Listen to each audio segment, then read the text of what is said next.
ಪ್ರಪಂಚದ ಅತಿ ದೊಡ್ಡ ಸ್ವೀಟ್ ಎಕ್ಸ್ಪೀರಿಯನ್ಸ್ ಸ್ಟೋರ್ ನಮ್ಮ ಮೈಸೂರಲ್ಲಿ ಓಪನ್ ಆಗಿದೆ, ವರ್ಲ್ಡ್ ಆಫ್ ಮೈಸೂರ್ ಪಾಕ್. ಇಲ್ಲಿ ನೀವು ಕಣ್ಮುಂದೆ ಲೈವ್ ಆಗಿ ಮೈಸೂರ್ ಪಾಕ್ ಮಾಡೋದನ್ನ ನೋಡಬಹುದು, ಬಿಸಿ ಬಿಸಿ ಮೈಸೂರ್ ಪಾಕ್ ಸವಿಬಹುದು. ಅದಲ್ಲದೆ ಎಲ್ಲಾ ರೀತಿಯ ಸ್ವೀಟ್ಸ್ ಮತ್ತೆ ಮಿಕ್ಸ್ಚರ್ಸ್ ಕೊಂಡ್ಕೋಬಹುದು. ಪ್ಯೂರ್ ನಂದಿನಿ ತುಪ್ಪ ಹಾಕಿ ಆಟೋಮೇಟೆಡ್ ಮಿಷಿನ್ಸ್ ಅಲ್ಲಿ ಮೈಸೂರ್ ಪಾಕ್ ತಯಾರಿಸ್ತಾರೆ. ಮೈಸೂರಿನ ಹೆಮ್ಮೆಯ ಮೈಸೂರ್ ಪಾಕಿಗೆ ವರ್ಲ್ಡ್ ಆಫ್ ಮೈಸೂರ್ ಪಾಕ್ ಅವರು ಪ್ರಪಂಚಕ್ಕೆ ಪರಿಚಯಿಸೋದಿಕ್ಕೆ ಪಟ್ಟಿರೋ ಈ ಶ್ರಮ ಅಸಾಧಾರಣ. ಸೊ ಮೈಸೂರ್ಲಿ ಇರೋರು ಮತ್ತೆ ಮೈಸೂರ್ಗೆ ಬರೋರು ಬೆಟ್ಟಕ್ಕೆ ಹೋಗೋ ದಾರಿಲಿ ರಾಜ್ ಪಕ್ಕ ಇರೋ ವರ್ಲ್ಡ್ ಆಫ್ ಮೈಸೂರ್ ಪಾಕ್ಗೆ ತಪ್ಪದೆ ಭೇಟಿ ನೀಡಿ.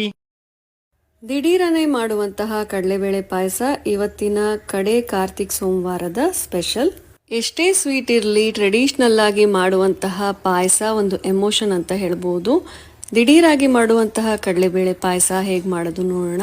ಕುಕ್ಕರ್ಗೆ ಚೆನ್ನಾಗಿ ತೊಳೆದಿರುವಂತಹ 1 ಕಪ್ ಅಷ್ಟು ಕಡಲೆಬೇಳೆ ಹಾಕೊಳ್ತಾ ಇದ್ದೀನಿ. 2 ಕಪ್ ಅಷ್ಟು ನೀರನ್ನ ಹಾಕಿ 2 ಸ್ಪೂನ್ ತುಪ್ಪ ಹಾಕಿ 4 ರಿಂದ 5 ವಿಷಲ್ ಬೇಯಿಸ್ಕೊಳ್ಳಿ.